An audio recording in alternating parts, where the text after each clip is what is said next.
नमस्कार, आदाब। आप देख रहे हैं वसुधैव कुटुंबकम का खास प्रोग्राम अखंड भारत। मैं हूं सुल्तान समद भूतपूर्व आईएएस। अखंड भारत में आज मैं एक गंभीर विषय पर चर्चा करने जा रहा हूं। फ्रेंड्स, आप लोग देखते और सुनते होंगे आजकल सोशल मीडिया और टीवी चैनल्स पर बड़ी तेजी से एक वीडियो वायरल हो रहा है। टीवी चैनल्स पर डिबेट चल रही है। वीडियो में दिखाई दे रहा है कि दिल्ली के इंद्रलोकपुरी एरिया में एक मस्जिद के पास सड़क पर कुछ लोग जुमा की नमाज पढ़ने के लिए जमीन पर सजदा कर रहे थे। इसी दौरान पीछे से एक दरोगा बावर्दी दुरुस्त आकर नमाज पढ़ने वाले शख्स की पीठ पर लात मारता है। इसके बाद दूसरे नमाजी को भी ठोकर लगाकर फिल्मी अंदाज में उसके मुंह पर मुक्का जड़ता है और भी बहुत सारे नमाजियों से मिसबिहेव करता है, उनको उनके साथ मारपीट करता है। इसके बाद दरोगा धौंस जमाना शुरू करता है। इसकी इस हरकत से दूसरे बहुत सारे नमाजी जमा होकर विरोध करने लगते हैं। स्थिति को खराब होते देख वरिष्ठ अधिकारियों को सूचना दी जाती है। वरिष्ठ अधिकारी भी मौके पर पहुंच जाते हैं। किसी तरह भीड़ को समझा बुझाकर शांत कराकर बीच बचाव करते हैं और आनन फानन में लात मारने वाले दरोगा को निलंबित कर दिया जाता है और किसी तरह मामला शांत होता है। फ्रेंड्स, इस घटना की पूरे मुल्क में निंदा की गई। सभी TV channels, print media, electronic media, YouTube channels, पत्रकार, सोशल एक्टिविस्ट, बुद्धिजीवी, पॉलिटिशियंस, जनता, सभी लोगों ने इसकी सख्त मजम्मत किया। सबसे अहम बात यह रही कि मुसलमानों से ज्यादा हिंदू समाज के लोगों ने इस घटना की घोर निंदा किया है और आज भी कर रहे हैं। हकीकत में इस वारदात की चाहे जितनी भी निंदा की जाए कम है। मैं भी इसकी घोर निंदा करता हूं, इसे हाईली कंडेम करता हूं। इस तरह की वारदात सब समाज में कहीं से भी जस्टिफाइज नहीं है, जायज नहीं है। साथियों, मामला तो किसी तरह शांत हो जाता है, लेकिन इसके बाद शुरू होता है आरोप प्रत्यारोप का सिलसिला, सियासत और राजनीति करने का सिलसिला, धरना प्रदर्शन, विरोध, गलत बयानबाजी और झूठी सिंपैथी लेने का सिलसिला। इसी के साथ इस एपिसोड में इस घटना के संबंध में सियासी लीडर्स और धर्म गुरुओं तथा उलमा हजरात की भी एंट्री होती है। कोई सरकार पर इल्जाम लगाते हुए इसे सरकार की सोची समझी साजिश कहता है, कोई पूरी खाकी वर्दी को दागदार बताता है, दिल्ली पुलिस को सांप्रदायिक बताता है, कोई कहता है कि यह सब सरकार के इशारे पर हो रहा है, कोई कह रहा है कि अगर नमाजी की जगह कोई हिंदू पूजा कर रहा होता तो दरोगा लात मारने की बजाय उसका पैर छूता। किसी ने यह भी कहा कि मुसलमानों के साथ भेदभाव किया जाता है, उनका टार्चर किया जाता है, उनको ह्यूमिलिएट करने के लिए इस तरह की घटना कराई जाती है। कुछ लोगों ने यहां तक कहा कि समाज के लोग कमल यात्रा निकालकर, दुर्गा पंडाल लगाकर, मंदिरों के सामने टेंट में भंडारा चलाकर रोड जाम करते हैं, तब यही पुलिस कोई कार्रवाई नहीं करती। आम आदमी पार्टी के विधायक द्वारा इस मामले को दिल्ली विधानसभा में भी उठाया गया है। जितने तरह के लोग उतनी तरह की बातें, बेवजह की बातें, कुछ बकवास की बातें इस मुताल्लिक की जा रही हैं। इसी के साथ चोटी के हिंदू मुस्लिम संगठन जमीयत उलमाए हिंद के अध्यक्ष मौलाना अरशद मदनी साहब का यह कहना है कि यह घटना आज के नए भारत की तस्वीर है।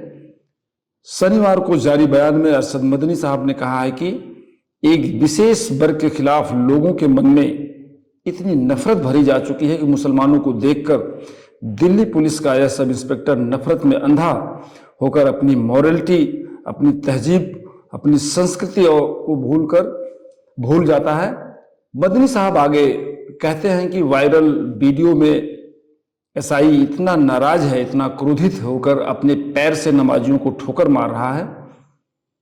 इससे इस तल्ख हकीकत का अंदाजा बड़ी आसानी से हो जाता है कि उसके दिल में मुसलमानों को लेकर कितनी नफरत भरी हुई है।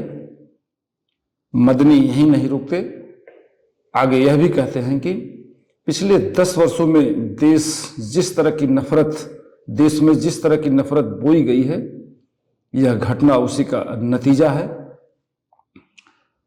साथियों, हकीकत में यह घटना बेहद शर्मसार करने वाली और निंदनीय है। मैं भी इसकी घोर निंदा करता हूं, इसको हाईली कंडेम्ड करता हूं। लेकिन दोस्तों, इस मुतालिक मेरी सोच और मेरी समझ और मेरा नजरिया कुछ अलग है। मेरा मानना है कि यह वारदात सिर्फ और सिर्फ एक सिरफिरे, बेवकूफ, नफरती और पागल इंसान की कारगुजारी है। यह सोची समझी साजिश का हिस्सा नहीं, बल्कि एक सडन प्रोवोकेशन का मामला है, दरोगा की रंगबाजी और दबंगई का मामला है। जरा सोचिए, जब यह दरोगा सुबह अपने घर से ड्यूटी करने के लिए निकला होगा तो क्या इसके मन में यह रहा होगा कि आज मुझे नमाज पढ़ते हुए एक शख्स को लात मारना है? मुझे लगता है कि बिल्कुल इस तरह का एटीट्यूड या इस तरह का मूड वो अपने घर से बनाकर ड्यूटी के लिए नहीं चला होगा। सडन प्रोवोकेशन में उसने इस तरह की वारदात को अंजाम दिया है। उसने सोचा होगा कि सड़क पर नमाज पढ़ने की मनाही है, सीनियर ऑफिसर्स इसे बुरा मानेंगे। निश्चित रूप से उसने अपने को प्रोटेक्ट करने और जस्टिफाइड करने के लिए इस तरह की घटना को अंजाम दिया होगा।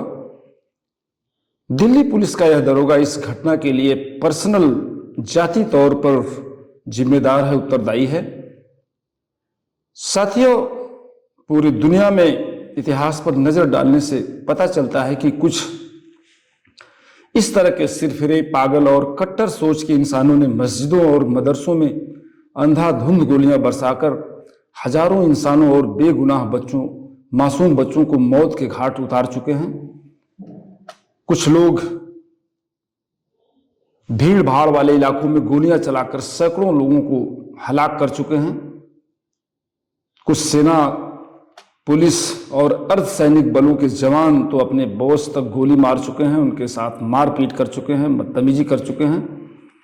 तो क्या वहां की सरकार या सेना या पूरे पुलिस विभाग को इस घटना के लिए उत्तरदायी माना जा सकता है? बिल्कुल नहीं। इसके लिए पूरी दिल्ली पुलिस और सरकार को जिम्मेदार ठहराना कहीं से भी जायज नहीं है, मुनासिब नहीं है, जस्टिफाइड नहीं है। सरकार इतनी घिनौनी और ओछी हरकत में भला कैसे शामिल हो सकती है, यह बात गले के नीचे नहीं उतरती। लेकिन झूठी सिंपैथी लेने के लिए, अपनी राजनीति चमकाने के लिए, अपने एक्सिस्टेंस, अपने अस्तित्व को दिखाने के लिए, मुसलमानों का हिमायती बनने के लिए तरह तरह की बातें की जा रही हैं। सरकार को इसमें घसीटा जा रहा है, पूरी दिल्ली पुलिस को बदनाम किया जा रहा है। फ्रेंड्स, सरकार तो सरकार है, चाहे तो कुछ भी करा सकती है। सरकार को इतनी छोटी, घिनौनी और छिछड़ी हरकत करने की क्या जरूरत है? अगर उसकी साजिश होती या दिल्ली पुलिस की साजिश होती तो और बड़ी घटना को अंजाम दिया जा सकता था। फ्रेंड्स, लेकिन इतना जरूर है कि यह घटना शर्मसार करने वाली है। इसमें पुलिस के आला अफसरों को सख्त से सख्त कार्रवाई करनी चाहिए और कार्रवाई शुरू भी हो चुकी है। बहरहाल, हम सबको फ्रीडम ऑफ एक्सप्रेशन है, बोलने की आज़ादी है। कोई कुछ भी बोल सकता है, लोगों को भड़का सकता है, लेकिन सुनने वालों को, देखने वालों को अपनी अकल और समझदारी से काम लेना होगा। इस संबंध में मैं पूरे मुस्लिम समाज के लोगों, खासकर नौजवानों से रिक्वेस्ट करना चाहूँगा, गुजारिश करना चाहूँगा कि किसी की भड़काऊ बातों में आकर कोई भी ऐसा गैर कानूनी काम न करें, कानून हाथ में न लें। कोई भी ऐसा काम न करें जिसकी इजाज़त मुल्क का कानून न देता हो। सियासी लीडर्स और उलमा हजरात से भी मेरी इल्तिजा है कि इस तरह के संवेदनशील मुद्दों पर इतनी छिछली और छोटी राजनीति न कर किसी को भड़काएं, बरगलाएं और उकसाएं नहीं। इसका पूरे मुस्लिम समाज पर गलत असर पड़ता है। दूसरी तरफ से भी रिएक्शन शुरू होता है, आपसी भाईचारा और सौहार्द खराब होता है, देश की एकता और अखंडता प्रभावित होती है, इत्तेहाद और सालमियत को नुकसान होता है।